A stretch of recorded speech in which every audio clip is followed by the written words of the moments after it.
Y me da mucho gusto que los estudiantes asociados organicen eventos en el que son eventos muy importantes que convocan a gente de muchas partes del mundo. Y el instituto los apoya con las estancias de los estudiantes y el pasaje y las estancias del especial, del invitado especial, que en este caso es el profesor Hansberg. Bueno, pues nada, les deseo mucha suerte y que pues, tengan muchos más congresos de este tipo. Merci beaucoup, monsieur le professeur Recanati, pour avoir accepté l'invitation. Okay. So, thank you very much for being here, everybody.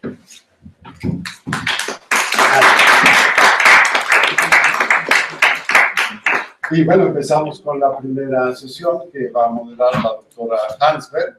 En ella va a exponer Freya Mobus y va a replicar Efraín. Yo creo que la dejamos en medio.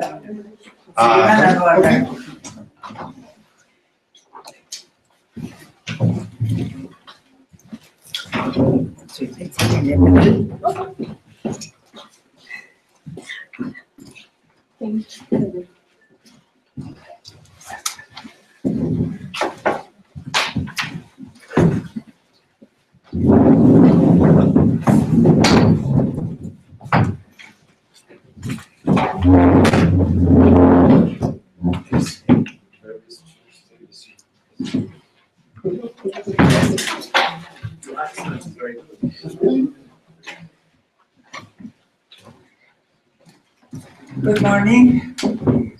I'm very glad and very honored to have been invited to chair this first session of this international student workshop. The first paper is going to be given by Freya Mobus. She's a third-year grad student at Cornell. Her dissertation is about moral psychology, in particular non-rational motivation and behavior change in Plato. But she is generally interested in moral psychology, in ancient philosophy, in particular Aristotle and the Stoics. She's going to talk about rethinking emotions in Aristotle. Okay. Thank you. Can I just stand up? Yeah, sure. Okay. You can do whatever you want. Well, thank you so much for having me. Thank you, Efraín, for reading my papers so closely and for giving me very helpful comments. I'm really looking forward to the discussion. Thanks for organizing this whole conference. Can you understand me, even in the back? Is that fine? And everyone has a handout? Okay, awesome. So, I'm talking about Aristotle today, and I will try to convince you that we should reconsider our assumptions about emotions in Aristotle. So the term often translated as emotions is actually the Greek word pathos.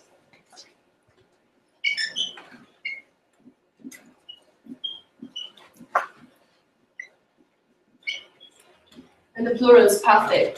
So Greek pathos, or in plural pathe, is what a lot of people translate as emotions.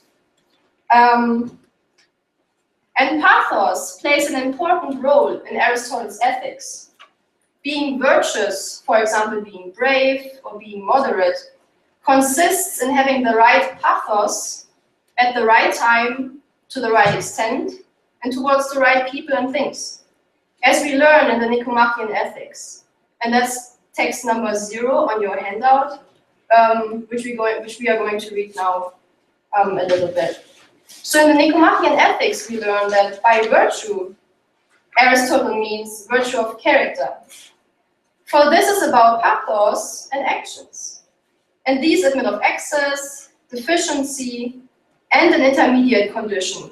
And that's the important one, right? That's what we are aiming at. Virtue is the intermediate condition. So we can be afraid, for instance, or be confident, or have epithematic desires, which is often translated as appetites, So we can have epiphymetic desires or appetites, or we can get angry or feel pity, and in general have pleasure and pain, both too much and too little, and in both ways not well. So the virtue bravery, for instance, consists in having the appropriate pathos between being terrified, so having too much fear, and being fearless, which means not having enough fear towards the right things. So we can see now that pathos is really important in Aristotle's ethics. So we better get right what it actually means. If we look at the debate in the secondary literature, we see that there's a consensus on the one hand and a dissensus on the other hand. So the consensus in the secondary literature is that pathos corresponds broadly, or at least in certain contexts, to our emotions. So what does it mean? It means that interpreters assume that what Aristotle means when he's talking about pathos or pathe is close enough to what we mean when we talk about emotions. So for example, so Aristotle is talking about pathos, we are talking about emotions, and we are roughly referring to the same concept. For example, I might talk about Stuhl in German, right? Everyone else is talking about chairs in English. How do we know we both refer to the same concept? Is, well, you guys refer to a chair and pointed it, and I talk about Stuhl and refer to the same thing. And that's sort of how we know that we are talking about the same concept, okay? So people assume, Aristotle says pathos, we say emotion, roughly the same idea. So now, second point. There's a dissensus in the secondary literature, so people disagree on some stuff. In particular, they disagree on whether Aristotle has a doxastic or a fantastic account of the emotions. So what does that mean?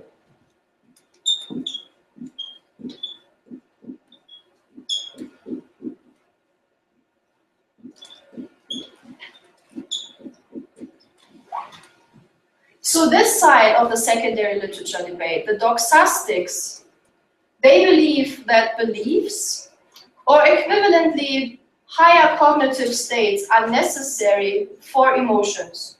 So doxastics comes from the Greek word doxa, which means belief. So those guys are saying beliefs are necessary for emotions.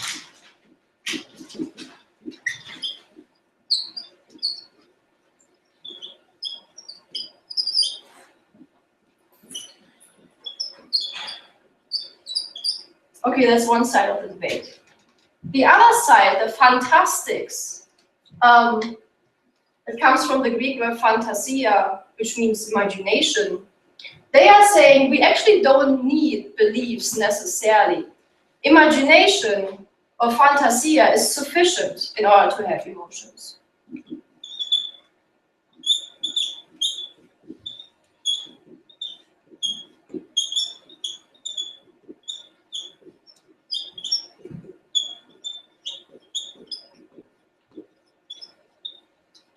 Okay, so those are the two sides of the debate. I'm going to argue against both. So first, in the first part of my paper, I will argue against the consensus. I will argue against the assumption that we actually refer to the same thing when Aristotle talks about pathos and we are talking about emotions. So that's my first thesis, which is FM1 on your handout. So I will try to convince you that Aristotle's notion of pathe differs significantly from our notion of emotions. In particular, Aristotle does not recognize that the phenomena that we call emotions belong to a distinct class. That's my first thesis. Again, what does it mean? I'm saying it's not close enough in order for us to talk about the same thing. They are different. Of course, though, Aristotle talks about fear and pity and anger and all those states that we call emotions. So if they don't belong to the class of emotions, to what class do they belong, right? So in the second part of my paper, I will propose a positive account of how to understand the class of pathway to which our emotions belong. And against both the fantastics and the doxastics, I will argue for a thesis which is called FM2 on your handout. So I will argue that some of the phenomena, that we call emotions, belong in Aristotle to the much broader class of embodied pathway of the soul that can, but don't have to involve beliefs. So I will say emotions can involve, but not necessarily. They don't necessarily involve beliefs. So in that way, I differ from the doxastics. Yeah. I will grant to the fantastics that imagination, fantasia, is really important for emotions. But I will say this is sometimes not sufficient. Sometimes you really do need beliefs.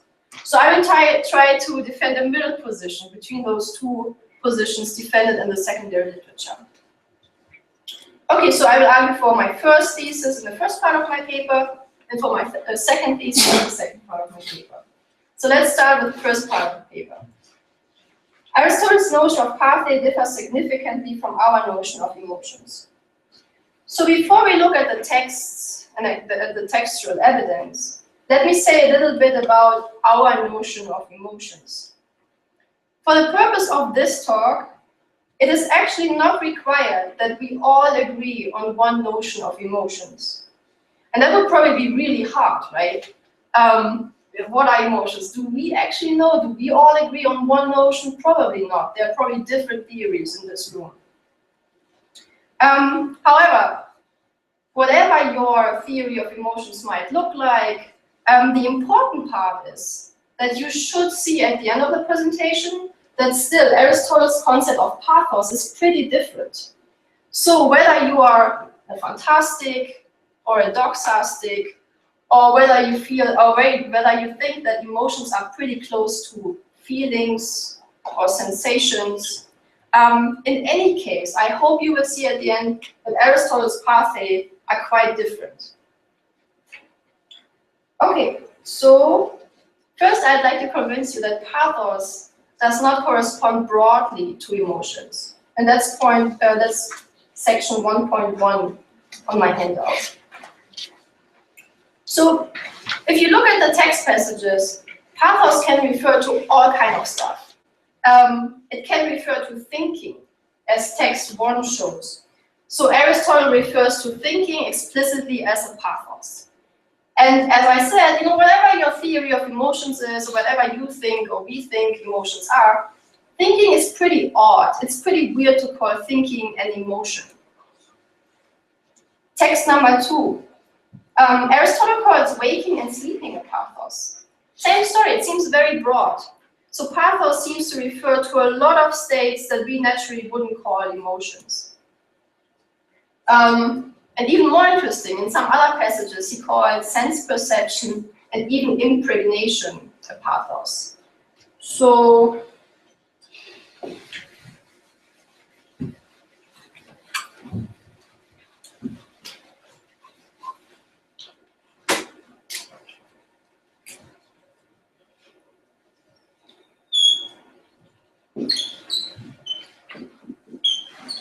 Aristotle's pathway, the group of phenomena that he calls pathos, is super broad.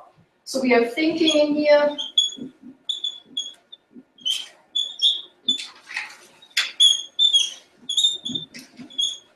And waking and sleeping. And those are things which we would naturally not call emotions.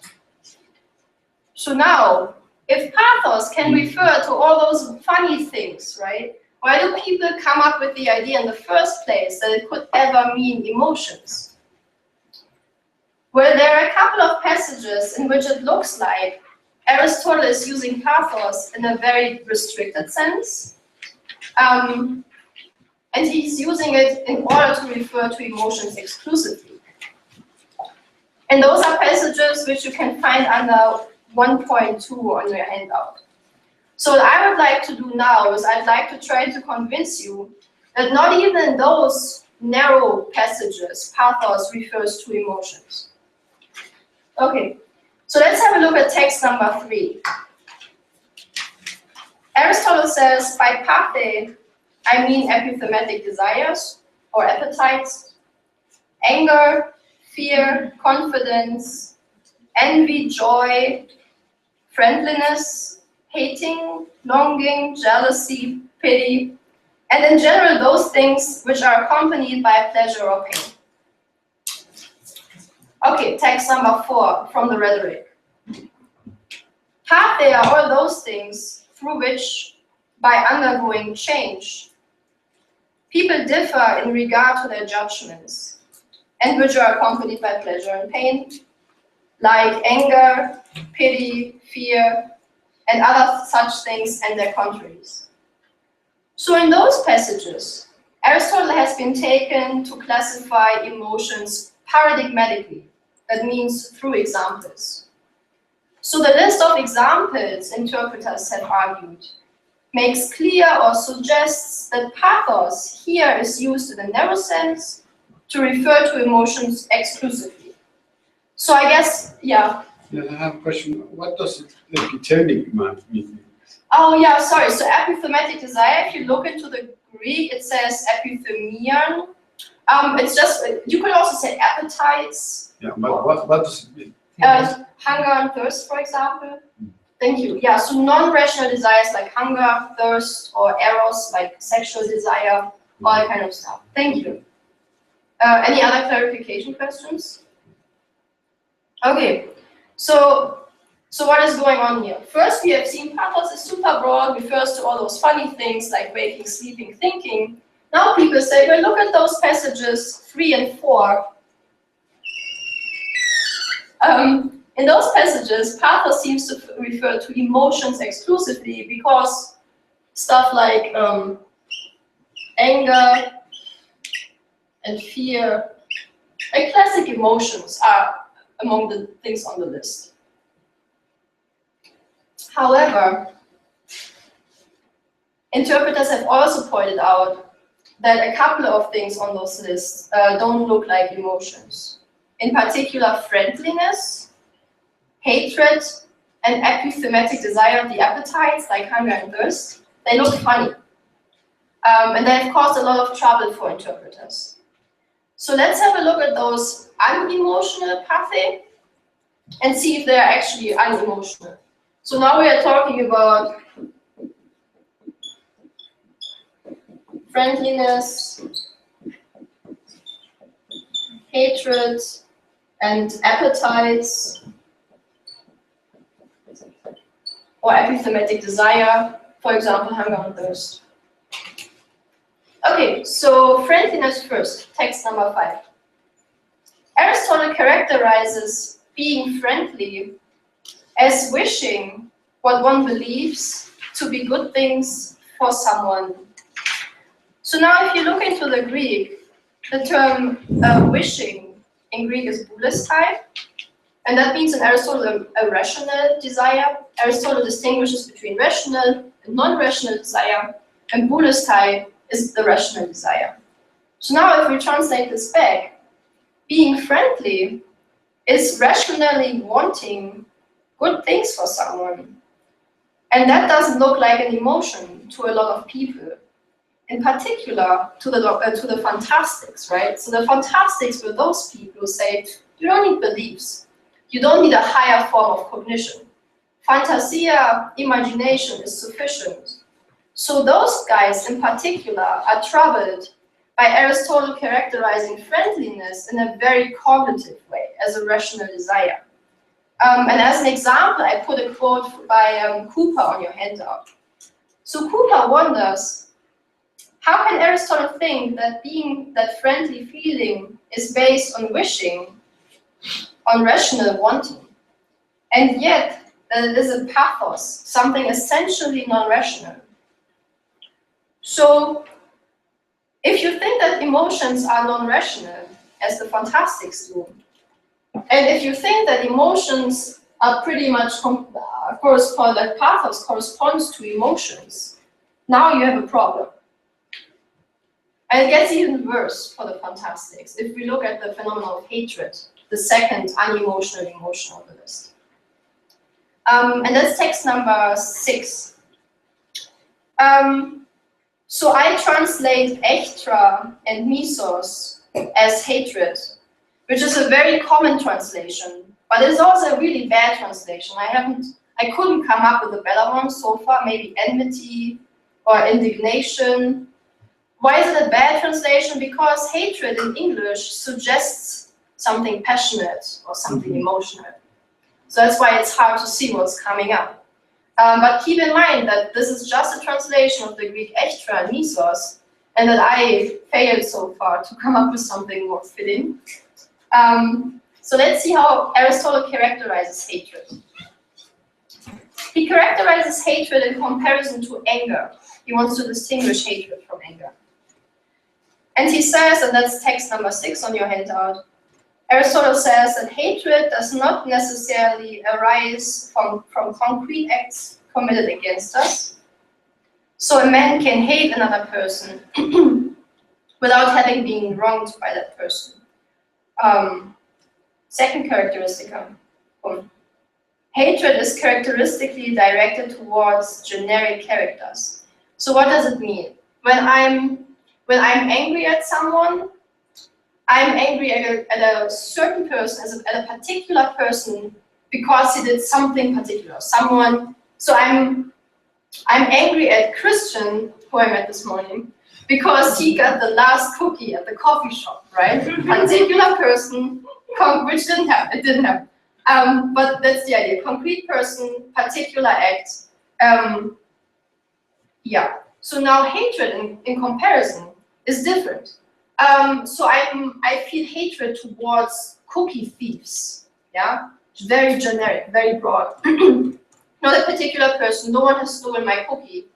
But I still feel hatred towards this group of people, although nothing has happened to me. So that's how Aristotle distinguishes anger from hatred. Let's look at the third characteristic. So hatred is not curable over time. Anger kind of fades away.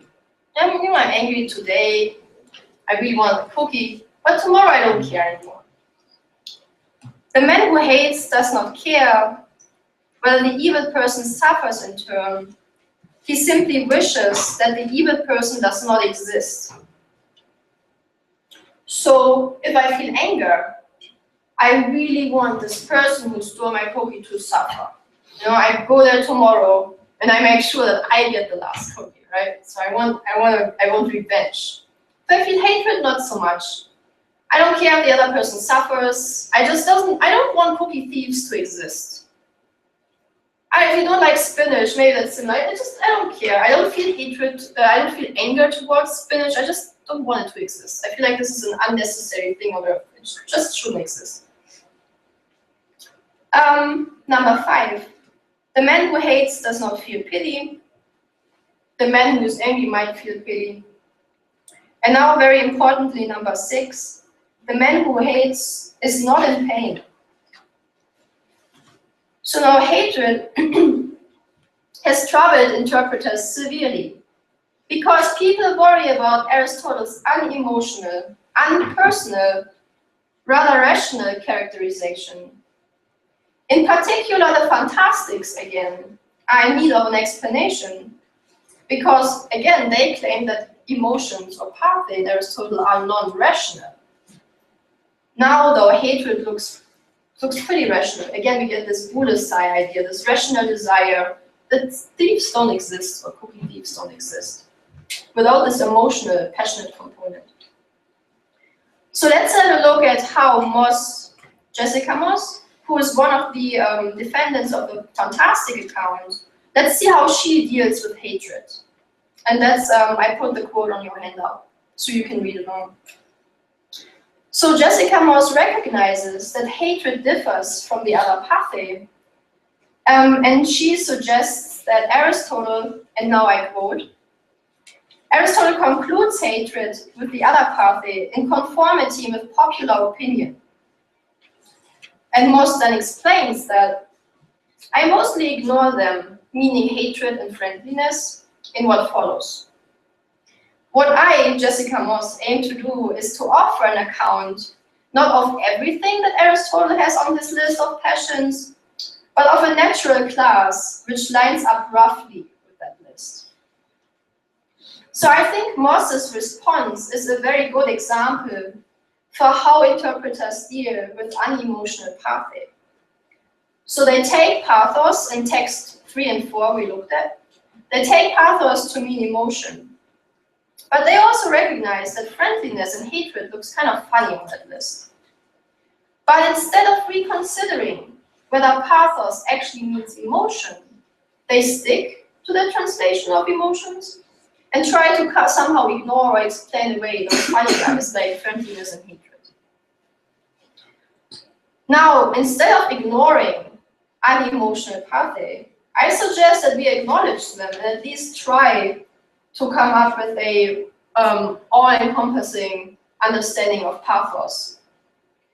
So, if we do this, I suggest the following, which is my proposal on your handout. So, see, when Aristotle says that hatred does not involve pain, that's particularly troublesome for the fantastics, because by taking pain away from hatred, Aristotle seems to take away the emotional or passionate component of emotions from hatred. So Aristotle saying that hatred does not involve pain is particularly troublesome, because people really want to say pathos is emotions, emotions involve pleasure or pain, therefore every emotion should involve pleasure or pain. So now I suggest if we actually take all textual evidence in account, we might have a different result. So let's look at my proposal on your handout. So first premise, we have lots of textual evidence for hatred being a pathos. We looked at text 3, there's also textual evidence in the Anima and also in Magna Moralia. Second premise, hatred does not involve pain or pleasure. We have looked at text number 6, but there's also more textual evidence in the Politics. So now the conclusion seems to be pathe do not necessarily involve pleasure or pain. And actually, we get further support for this premise from the Eudemian Ethics. In the Eudemian Ethics, Aristotle says emotions generally or usually involve pleasure or pain, which says, well, they don't necessarily involve pleasure or pain. So this result might look a little bit odd if we assume that pathos means emotions, and if we assume that emotions involve pleasure or pain. Therefore, I suggest that we should remain open-minded and we shouldn't read our notion of emotions into the Aristotelian term. Now, let's have a look at the super unemotional emotion, like a pathos that causes trouble for every interpreter, whether you're a doxastic or a fantastic. It doesn't matter on which side of the debate you are. That Aristotle says that epithematic desire, appetites like hunger and thirst, that those are pathe, causes a problem for everyone, because no one wants to call hunger and thirst an emotion. So I give you textual evidence in text number 7 for Aristotle calling epithematic desire appetites a pathos. We have looked at text number 3, but there's also more evidence in Nicomachean Ethics. So let's have a look at how people deal with the unemotional emotion of appetites, hunger and thirst. So Leighton, who is a doxastic, so Leighton says, beliefs are necessary for emotions. Now he reads, oh well, it's a problem because apparently appetites are emotions. So now he kind of has to explain away, or has to explain what's going on there, because he really doesn't want to say that every instance of hunger and thirst involves a belief. That would be kind of odd, right? So here's how Leighton deals with it. Leighton says that text number 4, the rhetoric text, is actually Aristotle's account of emotions. Text number 3 is not. So he wants to say something like, in the Nicomachean Ethics, Aristotle includes appetites like hunger and thirst, but then he changes or he develops his account or he narrows down his notion in the rhetoric, in the next text, And that is actually his account of emotions. So, alright, so since epithematic desire, appetites, doesn't show up in the list of emotions in the rhetoric, Leibniz says, yep, here Aristotle sharpens his notion. That's what he's talking about when he refers to pathos as emotions. The problem, though, the major problem with Leighton's account is that Aristotle does in fact recognize in the rhetoric not only that epithematic desire is a pathos explicitly, but also that epithematic desire affects judgment. And that's his main characterization for pathe in the Nicomachean, in the rhetoric. So if we look back at text number 4, he says, text number 4, he said, Aristotle says that pathe are all things that change our judgment. Leighton says, great, epithematic desire, appetites, they don't affect our judgment. Therefore, Aristotle is not talking about appetites. In brackets, because they also cause a huge problem for me, the doxastic. Well, bad luck, Leighton, because actually Aristotle says epithematic desire affects judgment. And it kind of makes sense if you're thirsty and if you're hungry, that those kind of mental states or bodily states affect your judgment makes intuitive sense. And text number 8 gives you more textual evidence for this claim. So in text number 8, Aristotle says that our appetites, our epithematic desire can affect our judgment. And in text number 9, also from the rhetoric, he explicitly says epithematic desire is a pathos. By pathe, I mean anger and epithematic desire and all that stuff we've talked about earlier. So in the rhetoric against Leighton, Aristotle recognizes epithematic desire as a pathos and it affects judgment. So we can't explain away that epithematic desire shows up in the list of pathe in the Nicomachean Ethics. It simply doesn't work. At this point, we have seen two strategies for how people deal with the unemotional emotions. So we have seen that Moss, the fantastics, the people who say that imagination is sufficient, they have problems with hatred and friendliness. So they are trying to explain away or ignore a process that they even come up. Now Leighton, on the other hand, as a doxastic, has problems with epithematic desire. Because epithematic desire really doesn't look like as necessarily involving beliefs. If you want to say every instance of thirst and hunger necessarily involves belief, that sounds counterintuitive. Yeah.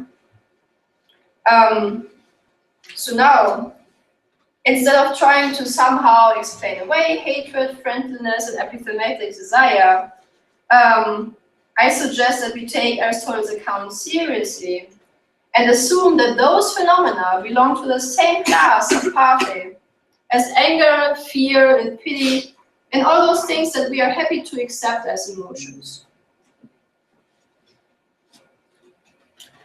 So if we look at this list of pathe, this class, this subcategory, on the one hand, it looks like Aristotle's list is too broad, right? Because those three guys look unemotional to us. They look more rational or not rational enough or whatever your point is. Those guys are troublesome.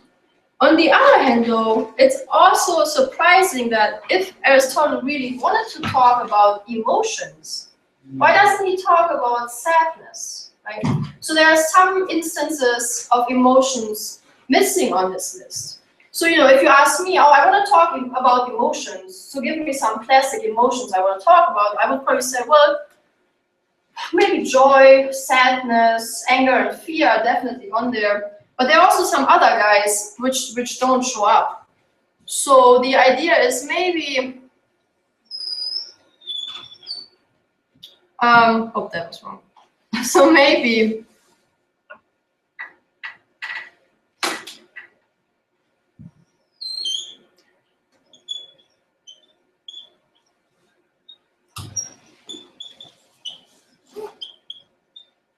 so those are things that we are happy to call emotions. Aristotle deals with a couple of them. but not with all of them. For example, sadness is not mentioned at all. Although it does affect judgment, probably, right? But it doesn't come up. So that's just a minor point, maybe in favor of my thesis.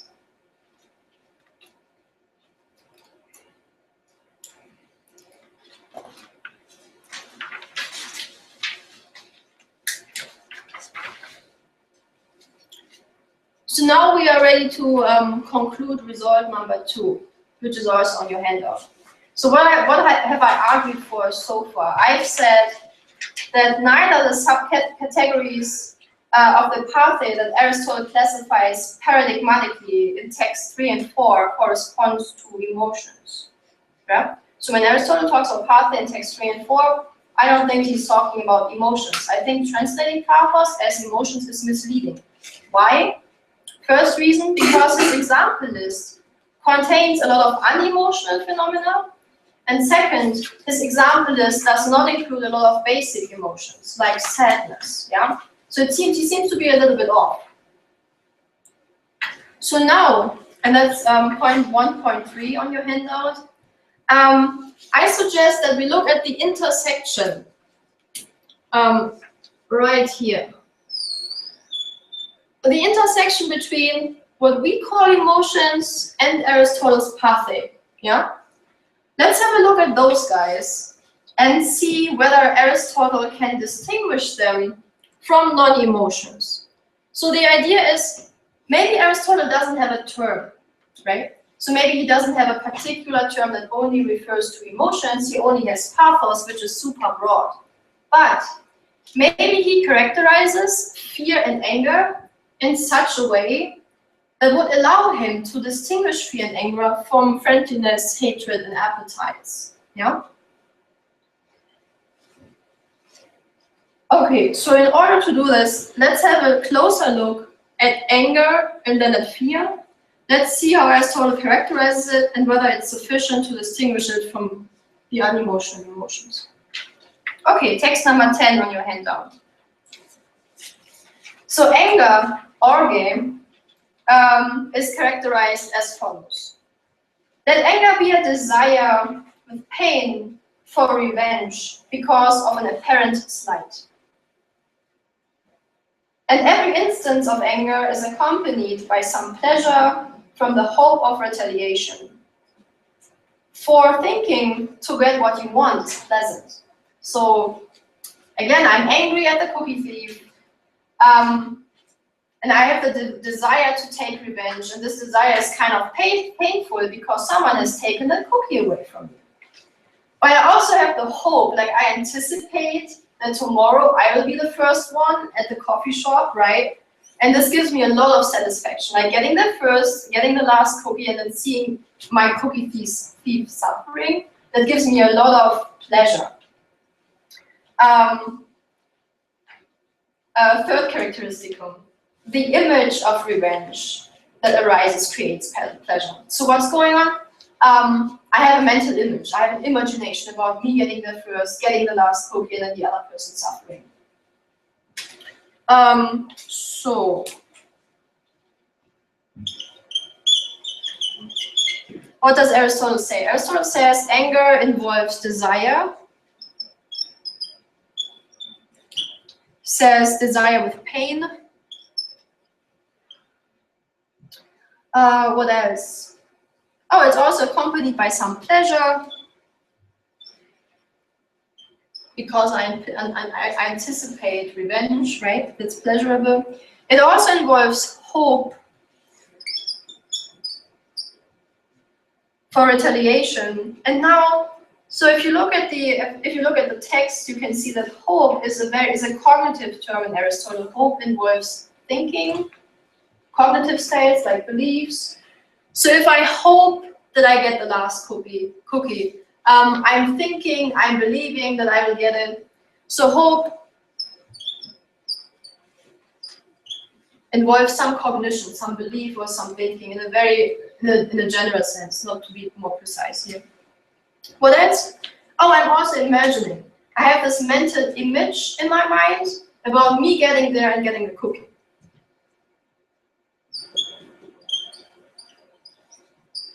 Okay, so we have desire, pleasure and pain, hope, cognitive turn, and an imagination, fantasia, non-cognitive state.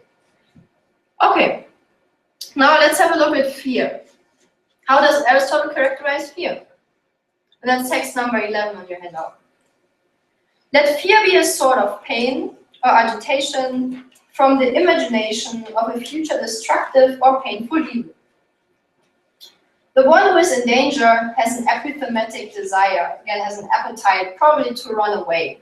So I assume. So if you're in a fearful situation, you have a desire, an appetite, probably to run away or to get out of the fearful situation. If you're in war, desire to run away or something like that. So necessarily then, those who think that they might suffer something are afraid. That's interesting. If you think that you're suffering something, then you are afraid. Okay, so let's have a look at how Aristotle characterizes fear. So fear, let fear be a sort of pain from the imagination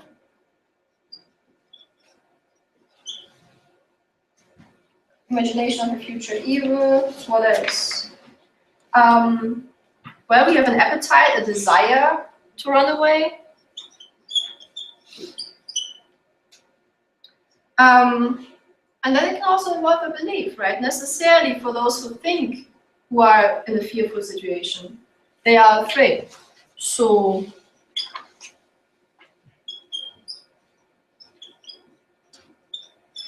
oh God, you can't read this, right? Sorry. Fear involves desire, pain, an image, or belief or thought. Yeah?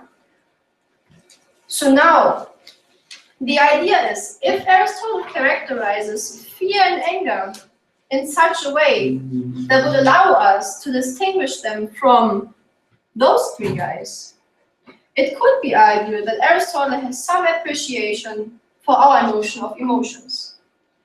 However, as we will see brief in a couple of minutes, this characterization also applies to non-emotional pathway, and in particular to thirst as an appetite.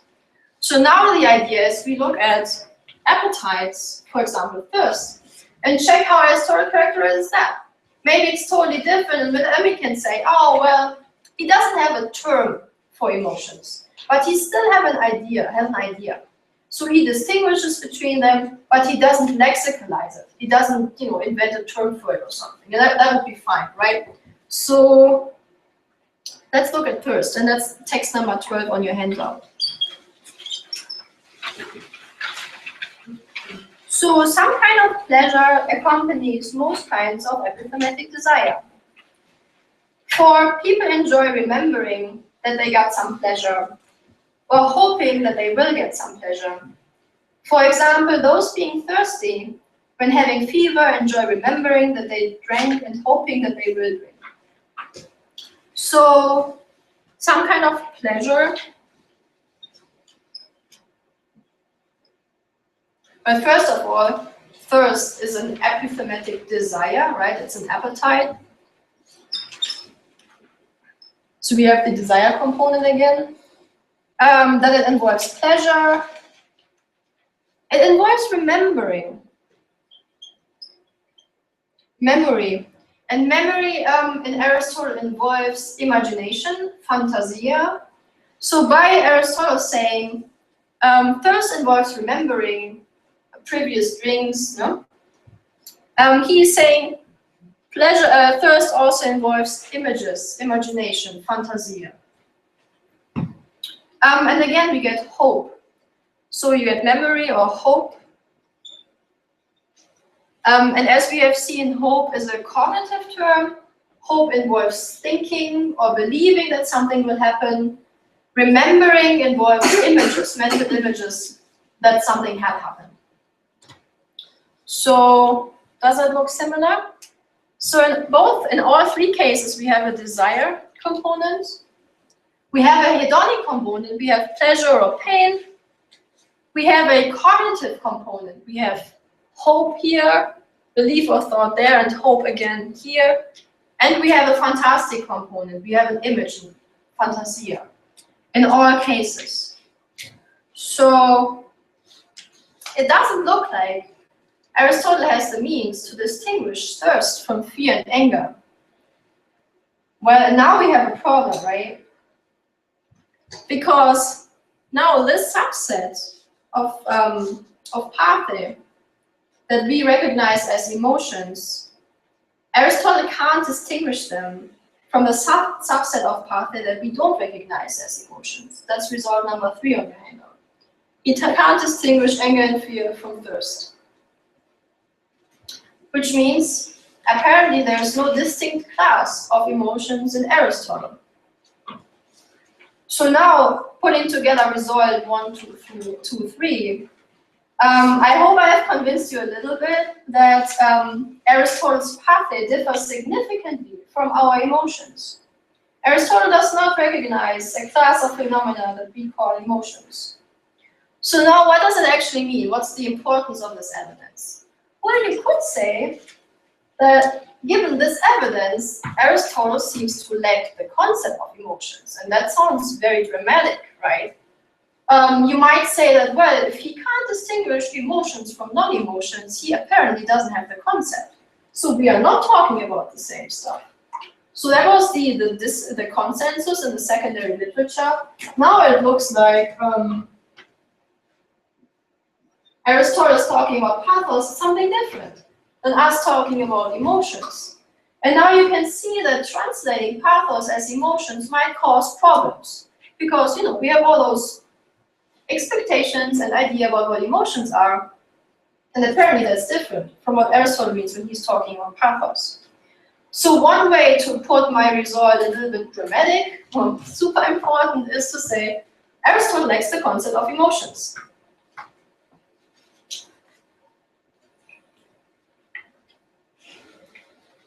So it might sound a little bit crazy, or maybe too dramatic, but actually, if you think about it, it's not that crazy, because we actually do something very similar already with another term, with another Greek term, which is eudaimonia.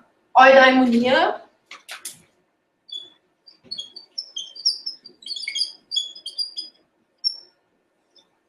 So eudaimonia in Greek is often translated as happiness in English, yeah? Very important in Nicomachean ethics. But you probably know every time, especially when you talk to undergrads about the Nicomachean ethics and Aristotle's idea of happiness, you always have to say, okay, stop guys. We have to talk a little bit about terminology. Aristotle says eudaimonia, we say happiness, but actually two different things. When we talk about happiness, we mean the subjective well-feeling, and no one gets to tell me what my happiness consists in, right? So that's kind of modern. But Aristotle's concept of eudaimonia is this objective well-being. And he pretty much, he thinks, he's convinced that he can tell you what your happiness consists in, right? So, my point is, we already translate Greek terms and put like a big fat asterisk on it and say, well, that's a translation and that's actually not accurate. And it might cause misunderstanding, right? If you understand eudaimonia as this subjective well-feeling, you run into problems in Aristotle, or you might not get right what he's actually talking about. So my point is, maybe the same thing is going on with pathos. Maybe we should be a little bit more careful talking about emotions, especially when you teach ancient philosophy, especially when you teach to undergrads, because they have all those pre-assumptions, and it might lead them astray. Yeah. Okay. Well, maybe you're not convinced of this at all. Right? Maybe you don't care, but that's fine. Second part of my paper is kind of separate from the first one. So if you think my first paper was not really important or you're not convinced, that's okay. So now we can have a look at the second part of my paper, and maybe I'm able to convince you more. So now in the second part of my paper, 5 minutes? Okay. So in the second part of my paper, I will try to give a positive account. So I told you, pathos should not be understood as emotions, so how should we understand pathos? So now I will put some characteristics on the table that help us how to understand pathos. Text number 13, from the De Anima, from Aristotle's text on the soul. So in this text we learn that pathos involves the body. So it seems that all pathae of the soul are with the body. And Aristotle gives an example. Anger is the desire for revenge, and it is embodied in some boiling blood, some physical state. Okay, so pathae involve bodily conditions, bodily physiological states. In the Motu Animalium, Aristotle explains that such pathae involve also perception and thought. And that's very interesting if you want to take a stand between doxastics and fantastics. That's text number 14. So in text number 14, Aristotle says, perceptional thought prepare imagination, imagination prepares desire, and desire prepares heating or cooling, some physiological state, and heating or cooling affects the body. This happens all quickly and at the same time. Now, pathemata such as confidence, fear, and lustfulness involve heating and cooling. And now my point is, so since fear and lustfulness involve heating and cooling, and since heating and cooling involves perception of thought, imagination, and desire, pathemata also seem to involve perception of thought. So therefore, I conclude that sometimes fear, for example, starts with perception, and sometimes it starts with thought, from the De Motu Animalium passage. And that seems reasonable. And that positions me between the doxastics and the fantastics. I'm not saying every time there has to be a belief, nor am I saying that belief is totally unimportant. Sometimes fear does start with belief. Sometimes I think myself into being fearsome. Now let's put this all together, result number 4. So the class of pathae to which some of our emotions belong, they are embodied pathae of the soul, text number 13. They can be relevant to ethical virtue, as we saw in the very beginning from the Nicomachean Ethics. They are generally, but not always, accompanied by pleasure or pain. They can affect our judgment, as we saw in the rhetoric. And now, they start with perception or thought. They involve imagination, some kind of desire, some physiological effect. And they can initiate motion or action. Okay, so some of our emotions belong to this class, but not all. So if we understand pathae as proposed in result number 4, I'll try to remember. If we understand pathae as proposed in result number 4, we can accommodate, and that's the beauty of my account, we can accommodate all phenomena on Aristotle's list. We don't have to explain away anything, we don't have to ignore anything, we just acknowledge all the textual evidence, and then we get this understanding of pathos that might not fit our understanding of emotions, but that seems to be a fair interpretation of Aristotle. So, okay, just quickly take away, if you're not an ancient, if you don't care much about translation, fair enough. All I want to take you out from this talk is, next time you read Aristotle in the Ethics or whatever, and you read the term emotions, maybe you just stop for a second, and you remember that that might not be the best translation. And I guess, yeah, that's all I wanted you guys to take out of this. Thank you.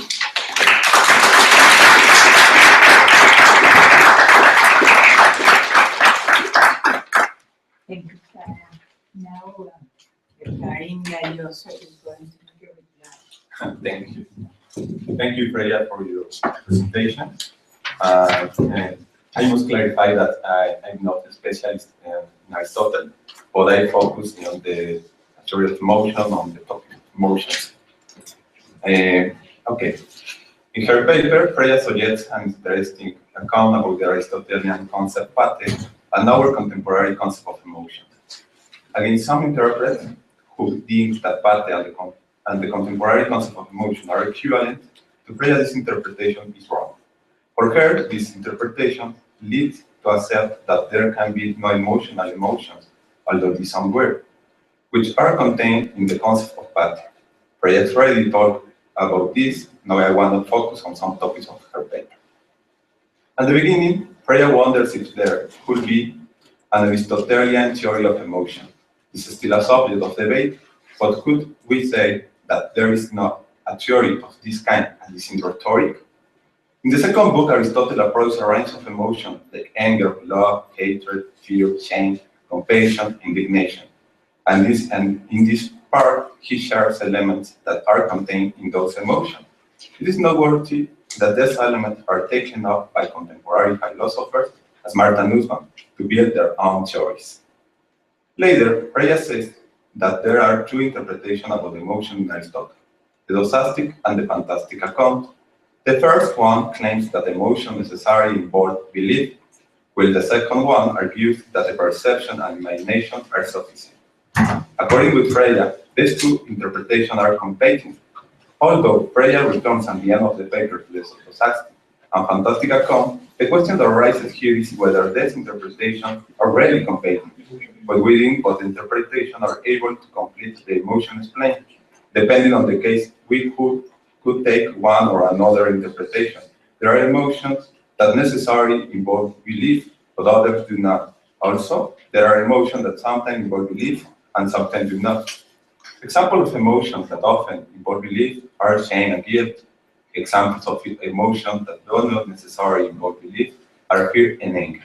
However, in certain occasions, belief are insufficient to explain all those emotions.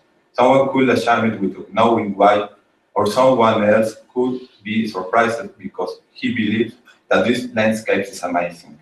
Also, this person could be surprised because suddenly the light has changed. Leaving aside the foregoing, Freya suggests following a new angle of debate. Instead of following the dosastic or the fantastic account, she claims for the debate whether pate and emotion are the same things in Aristotle. For her, pate and the contemporary concept of emotion are no equivalents. In the paragraph 1.1, Freya gives us her definition of emotion. These definitions tell us that, in her words, emotion are episodes of first-person experience that usually involve or followed by characteristic physiological events such as blushing, and they acknowledge some basic emotions as fear, anger, and sadness. Certainly, this is a way of defining emotion, but this definition is very general and it seems to be close with the definition that William James shared. It should be noted that this definition today is not accepted regardless of the type of theory, either cognitivist or physiological. Although a physiological theory is close to this definition, the theories acknowledge that emotions are more complex states. If we stick to this definition, it is very clear that pate and emotion are not equivalent, but they correspond to more complex states than experience involved or followed by characteristic physiological events.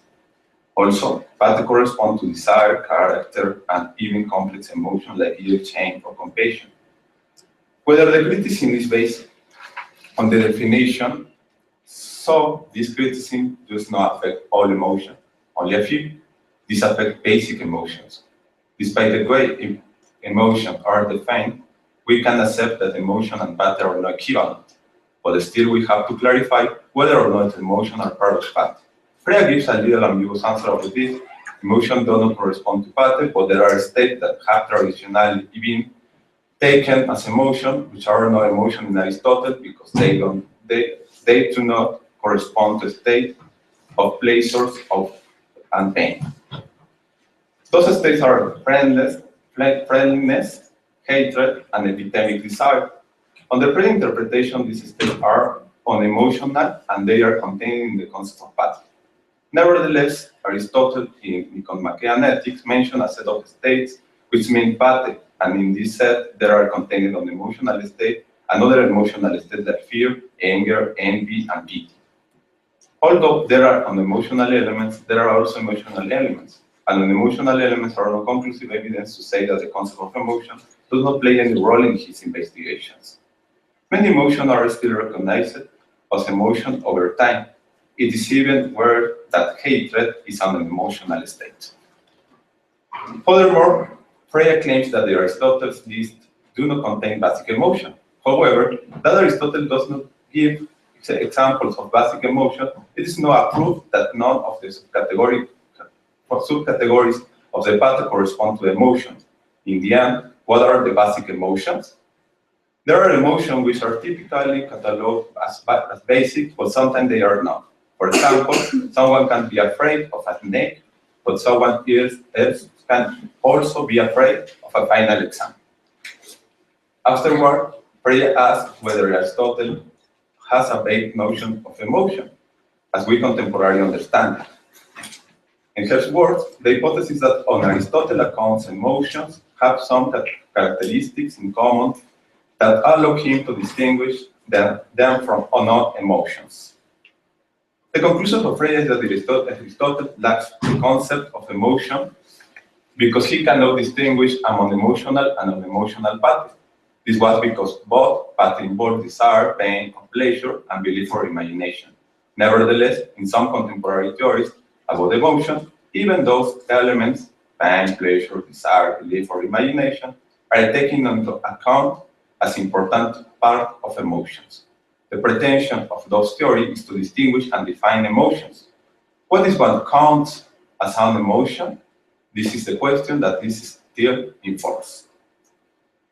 Finally, after Freya has argued that path in Aristotle should not be understood as emotion, she will propose a positive account of how to understand pathos to which some emotion belong.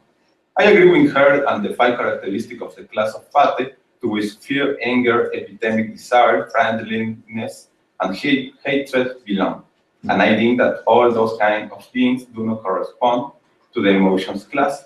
For example, epidemic desire. For this reason, it's necessary to clarify why pathe should not be understood as emotions.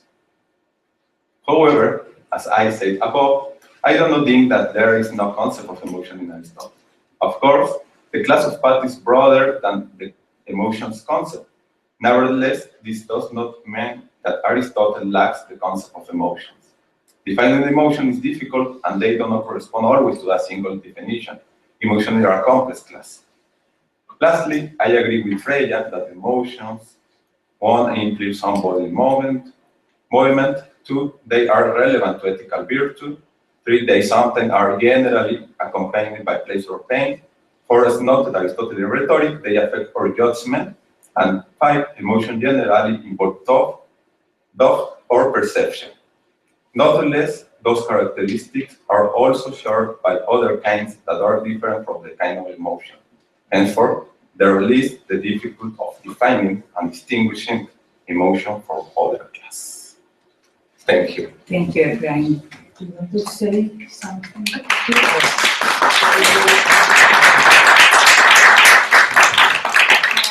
I quickly respond? Yeah. So we can Efraín said so many important things, and let me just pick up maybe 3 of them. Maybe the things which I thought were super important. And I guess overall we agree on a lot of points, so now I will focus on 2 points we seem to disagree, but I'm not sure if we actually disagree. So let's see. So the first point, that's just a clarification. So Efraín is really right to wonder whether the doxastics and the fantastics are actually competing positions, right? In fact, when you look at the secondary literature on Aristotle, they are competing positions. So now the question is, well, descriptively, yeah, they are competing, but normatively, they really shouldn't, right? Because it makes sense to say, well, that's actually what I'm trying to do. I'm trying to take up a middle position between the doxastics and the fantastics. So that's just for clarification. They are competing, but I'm saying, and I guess Efraín too, we agree that they shouldn't compete. It seems more rational to have a middle position. So now Efraín is really right to point to my very brief, very general characterization or definitions of our emotions. I really didn't say much about it at all.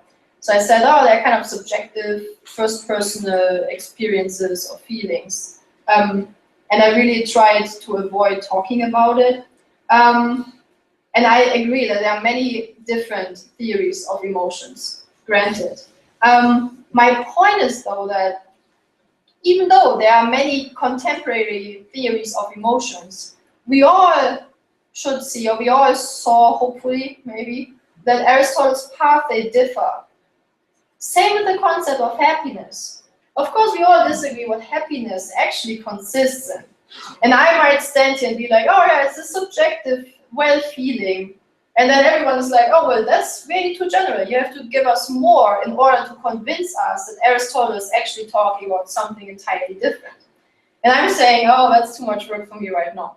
The contemporary concept of happiness, I have no idea. Same contemporary concept of emotions. So maybe you can actually help me with this.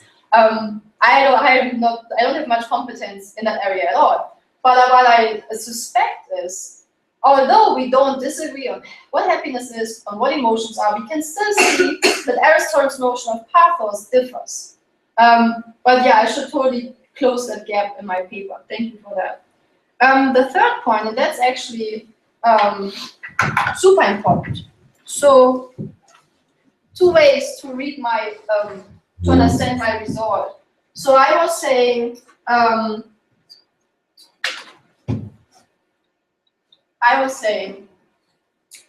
Aristotle's path, they differ from our emotions to such an extent that we might actually talk about two different concepts. Yeah, and that would be a very important result, very strong thesis. A weaker thesis, which I could take, would be our notions are different, but it's close enough. We are still talking about the same concept. And I think that's what Efraín would like more. Yeah? So he was kind of pushing my strong thesis, which I mentioned in my paper, and said, you haven't given me enough evidence for this very strong thesis. Maybe it's enough. So Aristotle talks about some emotions, some look not that much emotional, but that's enough for us to talk about the same concept. So now the question is, and that's again philosophy of language, which is not my area of competency, how close do our notions have to be in order for us to talk about the same concept? So I don't know. If we talk about furniture, yeah, and Efraín and I, we are trying to figure out whether we have the same concept of furniture. And I tell Efraín, yeah, so furniture is a table and door. A chair. Example. Yeah, exactly, examples. And then I say, okay, Efraín says, okay, chairs, table, that's a piece of furniture. And window. And window. I'm like, oh, that's a little bit odd. Like, window is a piece of furniture, not quite. So is Freya, am I actually talking about the same stuff, the same concept when I say furniture? And so now it depends on your understanding of how close our notions have to be in order for us to talk about the same concept. And again, I would appreciate advice on that because I really don't know. I was thinking, if you refer to stuff that is not a piece of furniture, like a window or like a door or I don't know, something odd, you apparently like the concept. So I have this broader class of items that doesn't correspond to the class of furniture though. So yeah, but again, it depends on how strongly, or what's your position on this point of notions and concept. But I'm also happy, I totally see your point of criticism. And I'm really happy to go with the weaker thesis, which is our notions differ. We're still talking about the same concept. But it would be very exciting to say, no, actually Aristotle lacks the concept of emotions. So yeah, thank you. Thank you. Thank you. Questions? Yes. So first of all, that was a cool talk. Thanks. So I have a question about so I found the first part pretty convincing, and so assuming that you're right, do you think so given how broad Aristotle's notion of pathe seems to be, do you think he takes the class of pathe to be somewhat like unified or natural class? Whether it's a natural kind? Yeah, or whether if pathe is some sort of like catch-all term, right? And the other question is, if so, do you have a view as to what it is that makes something a pathos? Yeah, so the natural kind question is super interesting because, well, imagine that we don't even, like, emotions are not a natural kind for us. And neither is pathe a natural kind for Aristotle? Then we seem to be really close again, right? So are they a natural kind? Well, I don't take, if you look at my result number 4, I'm not saying those are necessary and sufficient criteria for emotions. It's like, they can accompany, they can have pleasure or pain in them, they can start with perception or it's not very definite. Like Aristotle doesn't give me enough to make those sufficient and necessary criteria. So yeah, I don't know. It doesn't look like, so what does it take to be a natural kind? Natural kinds are stuff like species, like or chemical elements or stuff like that, right? Yeah. Can I sort of like rephrase the question because maybe I'm thinking that maybe I mean something weaker by natural kind because I guess my question is just, do you think there's like an account to be had, like the necessary and sufficient conditions for like whether you can give like say like so and so is a pathos or yeah, I guess that was just a question. I guess it's weaker. Yeah, no, totally. So again, result number 4, not necessary and sufficient criteria, although they are supposed to exclude, for example, thirst, right?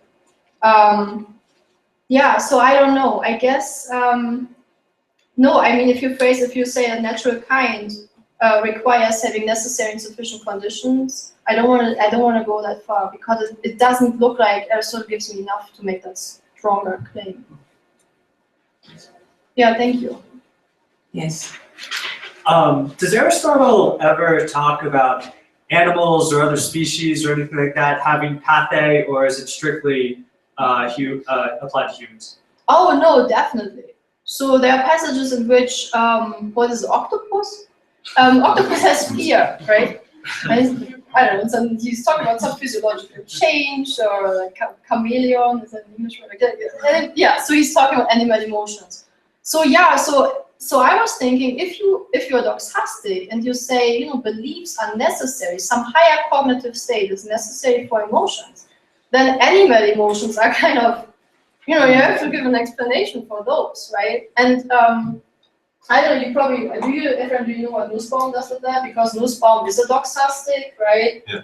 So what does she say? I think she says that animals do have higher cognition. I don't actually know. No concept, but belief. I don't know. Yeah. We are not secret. That Right. seems like a weak argument. Yeah. Yeah. Like earthworms probably don't have beliefs, but they still are thirsty. But animals, yes, no? They not believe, no. They have emotions. Yeah, but they have beliefs. Beliefs, no. See, and that's exactly Yeah. right.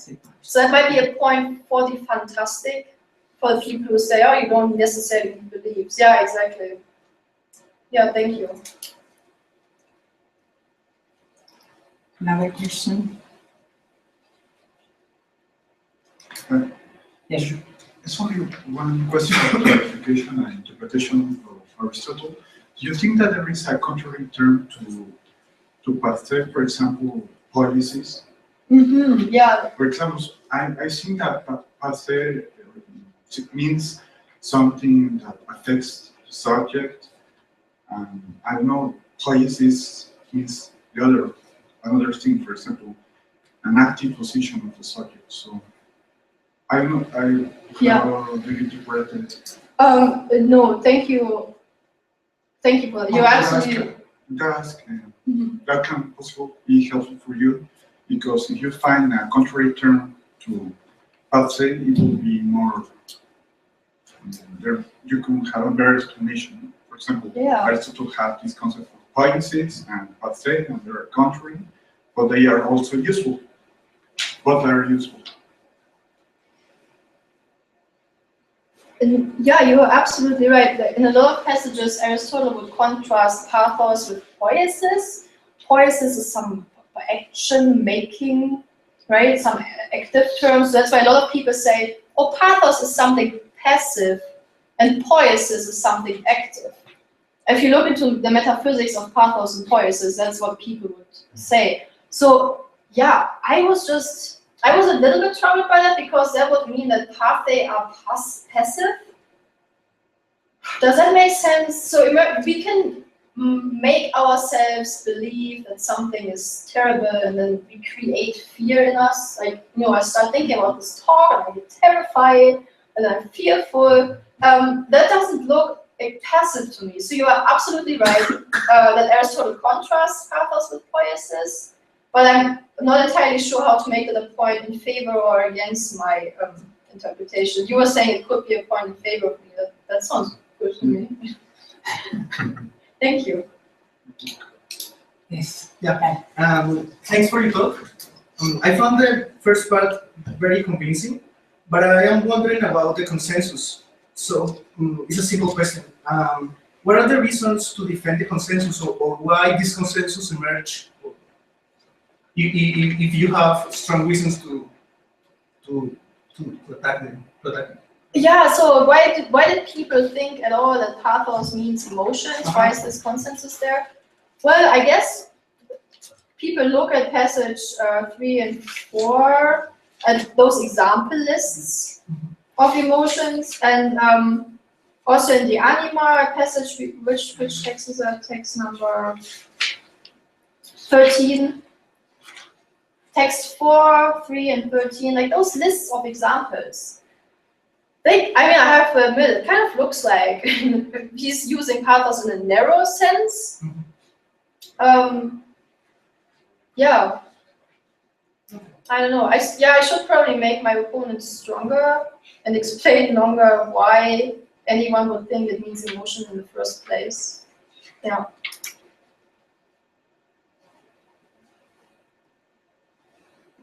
Yeah. I'm a little bit concerned about your epistemological approach. Like you have pathé and you have emotions, and you're really wondering if they're the same object as furniture. But emotions are not objects, like standing out there and you can point them out. Perfect. So maybe if you look at an historical approach, for example, I'm thinking of melancholy. So people wonder if it's the same as depression. It's obviously not the same, but you can see what's changing. Melancholy was considered a disease, and sadness is not, but depression is. So maybe not contrasting, it's not the same object. But what has changed in all these years that make us think that they're the same, and why is it important to show that it's not the same? So I think you need more than an epistemological answer and historic answer. Yeah, so, and that's actually super. I would like to do more research on that, because, so let's go with the weaker thesis. Let's say our notions are different, but we are still talking about the same concept that would make Efraín happy, and I'm happy too. And let's look how it has changed over time, right? So let's look at pathos, the broad class, ended up being emotions. And I only have a hypothesis, so which is kind of speculative. So please don't quote me on that. But it looks like emotions are very subjective. So we have this trend, same with happiness, right? We have this trend towards subjectivity. And maybe the same stuff happened with the concept of pathos and emotions. Like reflexive, personal subjectivity became more and more important. And that's when those phenomena really stuck out. And that's when people saw the need of creating a new class of phenomena, emotions. The same question comes up when we look at consciousness, right? So there's a huge debate about whether Aristotle has the concept of consciousness. And some people say, of course he has, because he's talking about the perception of perception, like kind of a meta state. And then people say, look, that's consciousness right there. But other people say, consciousness came with Descartes, way later. It took more in order to have the concept of consciousness. So, so anyway, to answer your question, I would do more research, and I can only give you a speculative answer, which is, my guess is, subjectivity became more important. And that's when emotions came, this class came into being, got more separate from other phenomena. Thank you. Gustavo. It seems to me that we can extend your point about not translating pathe into with the word emotion to other terms. You mentioned eudaimonia. It's not really what we mean when we talk about happiness. But we can go on and say, well, the phronesis is not really prudence or whatever, and ergon or other terms, and you can go on, and you can extend this point to some of the main concepts in Aristotle. So at the end, it results that Aristotle is untranslatable. Right. And that if you really want to understand what Aristotle means, then you have to read him in Greek. Anyway, Yeah. But I think probably these terms don't have the same extension. Yeah. But well, we have we need to translate these terms into our language. Even though they don't have the same extension and pathe is not the same and doesn't capture the same conception we have when we talk about emotions, well, probably it's the best term we have. Probably we should keep the term emotion. It's Because otherwise we're gonna end up claiming that, Aristotle is untranslated. right, and then we couldn't teach it at all, right? But no, and I totally owe you a better translation for pathos. Right? I just said, oh, it's not emotions, but I actually didn't give you a term how to translate it. So again, it depends on, so pragmatic point of view, of course we have to translate it. But maybe, so I would be happy if we would put an asterisk or something on emotions in any translation. And I had a footnote saying, oh, just keep in mind, it's not non-rational, it's not rational, it's not a subjective feeling. I don't quite know how to, I have to come up with a more efficient way of communicating this. But just a little footnote saying, just be careful, especially when you teach it to people, just be careful. If you think emotions are non-rational, problems with that. If you think about emotions as those subjective, feely kind of sensations, be careful with that. I think that would be enough. But yeah, where do we stop? How about ergon? Yeah, I don't know. Well, yeah, if it doesn't cause problems, I think it does cause problems to translate pathos as emotion. As you can see in the secondary literature, people struggle with those example cases. And I feel like it's partially because we read our notion into the ancient concept. So if it doesn't cause problems, fine. For pragmatic reasons, definitely.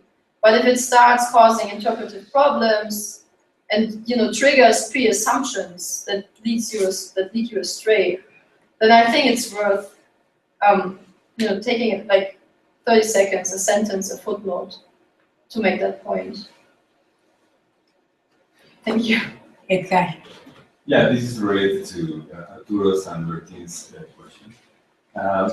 When you talk about whether pathos is natural kind or whether pathos is supposed to policies, can't help bear in mind that pasheim and poiein are two of the 10 categories.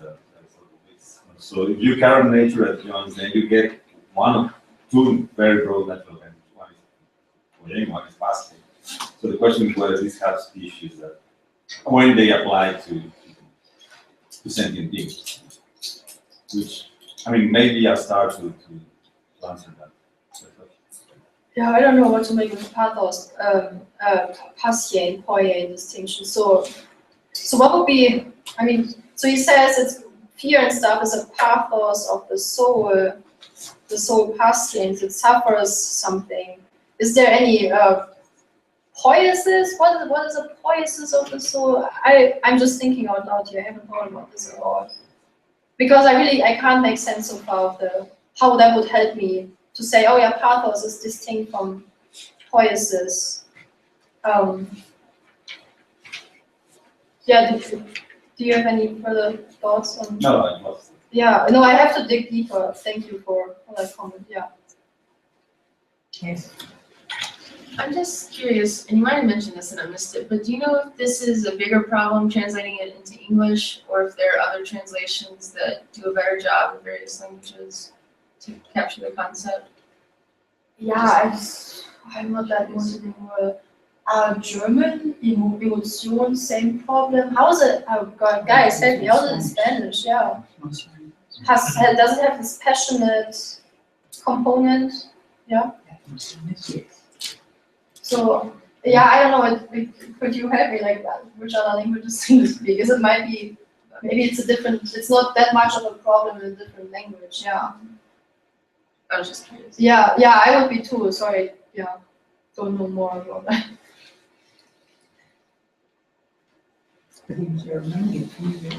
Yeah, Gefühle, feelings.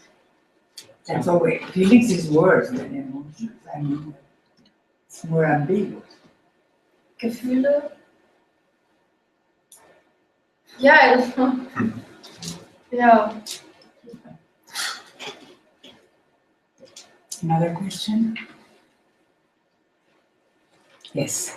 I haven't quite understood the sense in which friendliness is unemotional, doesn't involve emotions. Seems pretty clearly that, like love, there is an emotional component.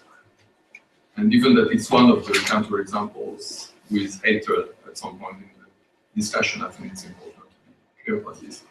And so can you argue that the emotions are not involved in friendliness? Then any other emotions are not involved in friendliness, or? Yeah, the idea that friendliness is a pathos that's not emotional. Yeah. That seems counterintuitive, I find. Yeah, because friendly feeling does seem to be an emotion. Yeah, so I guess. Just like love or that sort of thing. Yeah, so I guess what people find odd is the Buddhist type, right? This rational, wanting the rational desire.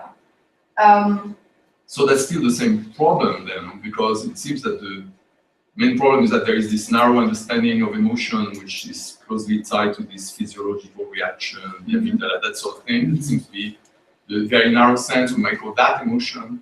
And then there is a broader sense in which an experience involving that sort of thing, plus other things, including cognitive states, might also be called an emotion. There is a sort of natural kind that puts these things together.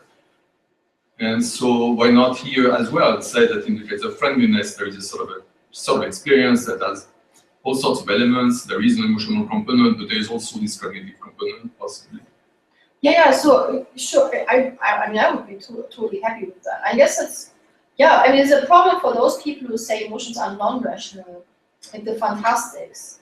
For those people, friendliness and hatred is a So what do they mean? So do they mean that emotions really should be understood narrowly, just this narrow component that we should look at, and not the bigger experience that may involve cognitive states as well? Exactly. So the fantastics interpreting Aristotle, right? So the fantastics are not saying we all should these days understand emotions as not involving belief. Fantastics are saying Aristotle means, yeah, exactly. So it might be an awful way of understanding emotions, judging from our point of view. But what his historical interpreters, their point is understanding Aristotle, and yeah, so they are saying belief is not necessary. Higher cognitive states are not necessary. Emotions are non-rational, as Cooper says. Well, not necessary. That's fine. That's quite compatible with the idea. Oh, perfect. Yeah, sorry. Because if you may have some emotions that are actually complexes involving this narrow emotional component plus cognitive states, and more basic emotions involving only this narrow emotional component and no cognitive states. Oh yeah, sorry. Let me rephrase. So I think I assume there are different kinds of fantastics, but Moss, for example, she argues that we can explain all those cognitive terms like thinking and believing in terms of imagination. So all of them. She is saying, no, emotions don't involve beliefs. We can explain away or reformulate all those cognition terms in terms of lower psychological functions like fantasia. Yeah. Yeah. I have also a question about thirst and the T12 translation. So in this case, it seems pretty clear. Well, there is this notion of accompanying, some kind of pleasure accompanying. So when there is this notion of something accompanying something, you wonder, is it an intrinsic feature, the thing we're talking about, or is it something that's just additional? That in some cases there is this additional component, but of course it's not intrinsic, it's not necessary to something being thirst, that there are those accompanying states. And that's pretty obvious in the case of thirst, that animals have thirst, they don't have those accompanying things like this. So in this case, at least, it makes sense to say that we can think that thirst is clearly that now thing. But we may think of certain experiences, broader experiences, that when you're thirsty, you have those experiences.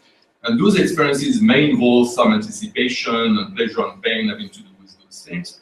And then this is very much like the emotions, those bigger states. But of course, thirst itself is not. It's very different.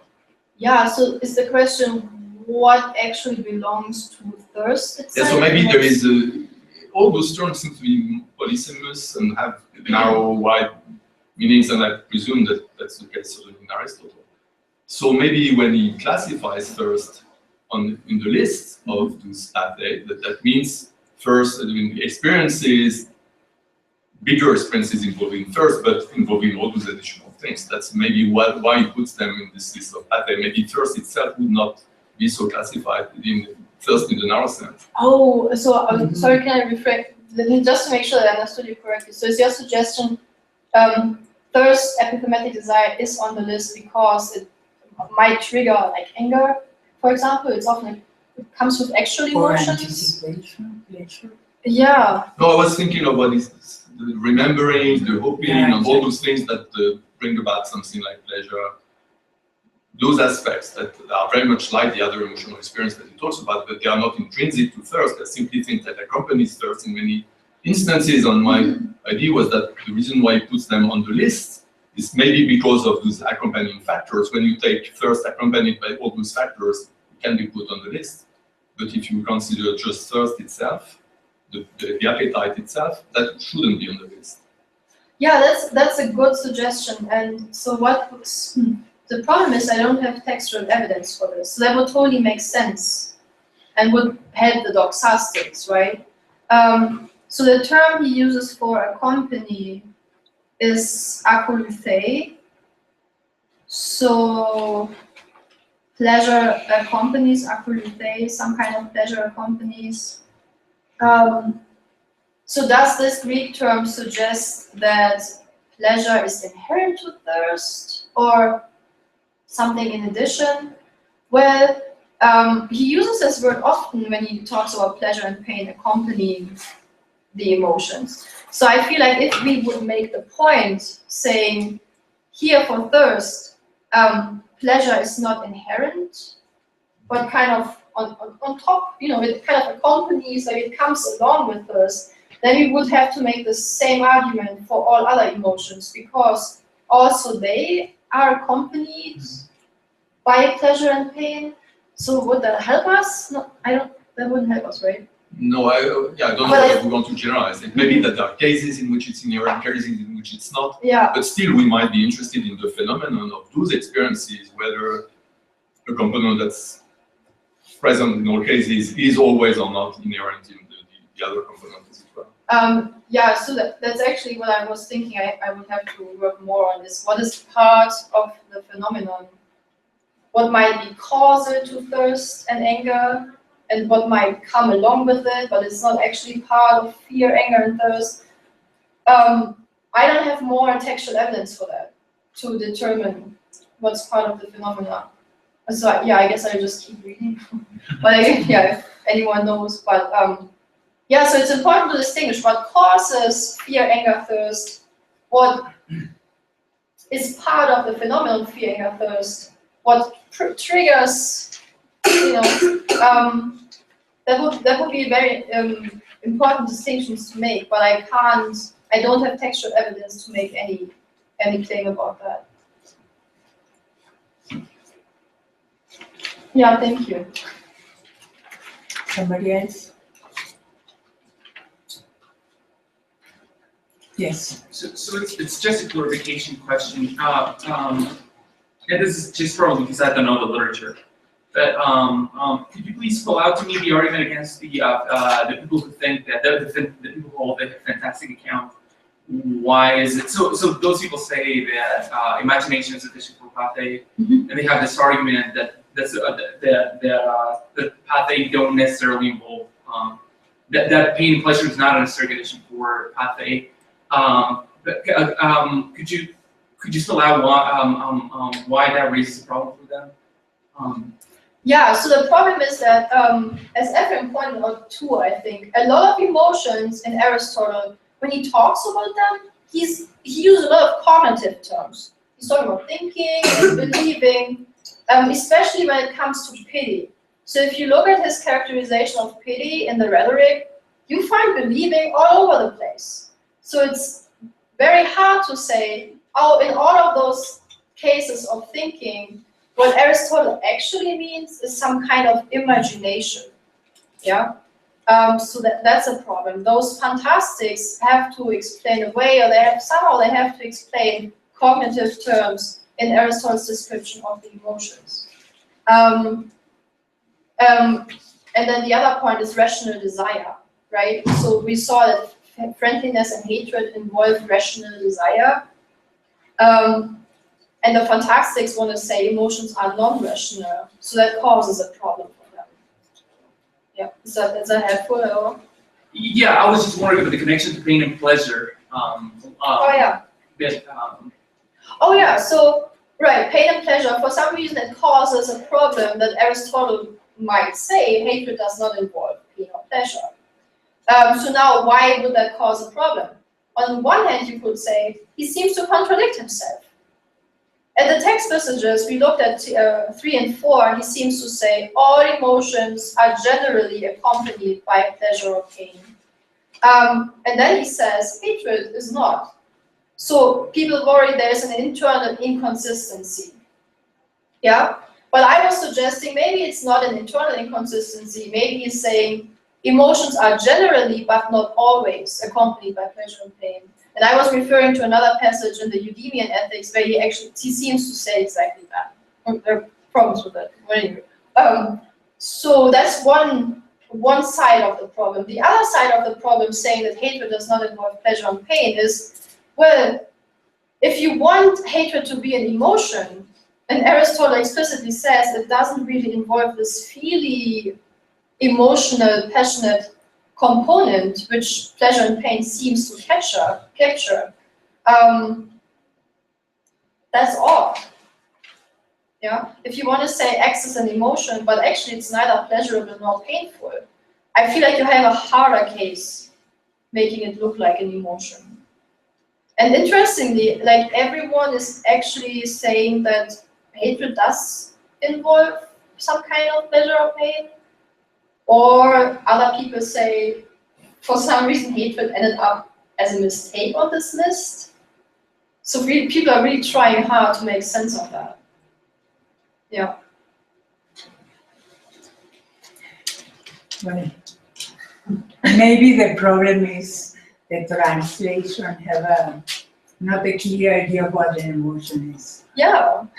That's part of. So maybe it's not a natural kind. Maybe we are all kind of. Maybe it's super messy. Right? I don't think it's natural. I don't know. Well, thank you very much. Well, thank you.